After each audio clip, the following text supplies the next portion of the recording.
Hello বন্ধুরা, আজ হচ্ছে 3 মার্চ আর আজকে আমরা যাচ্ছি জামশেদপুরের ওই জুটা দেখতে। আগের ব্লগে তো তোমরা দেখিয়েছিলে আমরা জু দেখার উদ্দেশ্যে বেরিয়েছিলাম, কিন্তু জুটা বন্ধ থাকার কারণে আমরা দেখতে পাইনি।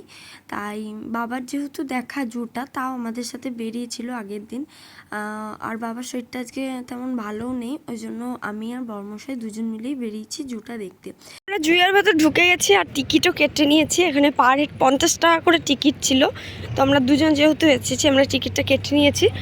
আর এই যে হচ্ছে জুয়ের গেটটা, টাটা স্টিল জুলজিক্যাল পার্ক, এটাই হচ্ছে জুয়ের ভেতরটা। তো ভেতরে কি আছে না আছে তোমরা অবশ্যই ব্লগটা প্রথম থেকে শেষ অবধি দেখতে থাকো, তাহলেই দেখতে পাবে। প্রথমেই এসে দেখে নিলাম কুমিরটাকে, মানে অনেকগুলোই ছিল, তো তার মধ্যে একটা দেখতে পেয়েছি। আর যেহেতু কাঁচের আছে, মানে মাঝখানে যেহেতু কাঁচ আছে, ওই জন্য ভিডিওতে খুব একটা বোঝা যাচ্ছে না, কিন্তু বেশ ভালোভাবে দেখেছি। আর এই যে ইনাকে আমি ফার্স্ট টাইম দেখছি, মানে আমি সামনাসামনি কোনোদিন ভাল্লুক দেখিনি। তো ভাল্লুক দেখার পরই চলে এলাম ময়ূর দেখতে। ময়ূর মানে দুটো ময়ূর দাঁড়িয়ে ছিল, তারপরেই চলে গেছিলাম বাটারফ্লাই হাউসে। এটা তো এতটা সুন্দর লাগছিল, মানে যেহেতু রোদে রোদে আমরা ঘুরছিলাম, তো তার মধ্যে এই জায়গাটা এসে যেন শান্তি হয়ে গেল। আর কি ভালো লাগছে, শান্ত পরিবেশ আর এই ঝর্ণার আওয়াজ দারুণ লাগছিল।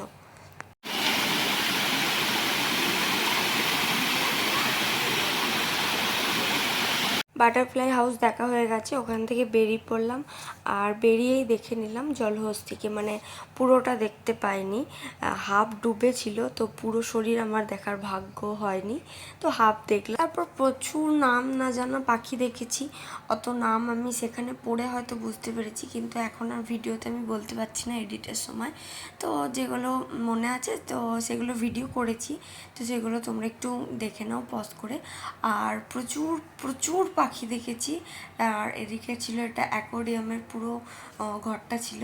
আর তারপরে এইটা হচ্ছে প্রাকৃতিকভাবে সৃষ্টি, মানে এটা কোনো রকম মানে পোষা না, এটা হচ্ছে বাদুড়। কত বাদুড়! আমি প্রথমে ভাবলাম প্লাস্টিক হয়তো গাছের মধ্যে ঝুলিয়ে রেখেছি, কিন্তু এটাকে বাদুড়ই বলে না চামচিকি, বুঝতে পারছিলাম না।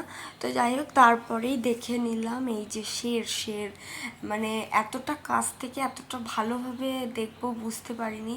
ভেবেছিলাম রোদের মধ্যে হয়তো বেরোবে না কো, মানে গুহার মধ্যেই থাকবে, কিন্তু খুব ভালো লাগলো, একদম সামনে থেকে দেখলাম। তারপর তো জ্যাবরাও দেখে নিলাম। আর ভিডিও ছাড়াও আমি টুকটাক অনেক কিছুই মানে চোখে পড়ছে, সেগুলো হয়তো চট করে ভিডিও করা যাচ্ছে না, মানে সামনে আসছে বা আবার চলে যাচ্ছে এরকম হচ্ছে, তো সেগুলোর ভিডিও করা হয়নি কো। আর একটা কথা বলে রাখি, এখানে গো কার্ডেরও ব্যবস্থা আছে, বা সাফারি কার, কেউ মানে হেঁটে না ঘুরে যদি কারে করে ঘুরবো মনে করে সেখানেও ঘুরতে পারে। তো তারপর ওখান থেকে বেরিয়ে একটা জু শপ বলে, মানে জুয়ের সমস্ত সফট টয় আছে, তো সেখান থেকে আমি এই সাপটাকে দেখছিলাম, মানে কিউট বলবো না ভয় লাগছে বলবো বুঝতে পারছি না। তো যাই হোক, এই করে আজকে আমাদের জু দেখা কমপ্লিট হলো, আর আমার জায়গাটা মোটামুটি বেশ ভালোই লাগলো। জু ঘোরা কমপ্লিট হয়ে গেছে, এখন আমরা যাচ্ছি বাড়ি। তো মোটামুটি সব ভালোই দেখে নিয়েছি, শুধু ওটা কি দেখতে পেলাম না, একটা হাইনা, হ্যাঁ হাইনাটা দেখতে পাইনি, আর সিংহটা দেখতে পাইনি, মানে দেখতে পেয়েছি সিংহটা, ভিডিওতে দেখাতে পারিনি সিংহটা, আর হায়নাটা আমরা নিজেরাও দেখতে পাইনি। আর সিংহটা অনেকটা দূরে ছিল বলে মানে ভিডিওতে এলো না, এতটাই দূরে ছিল।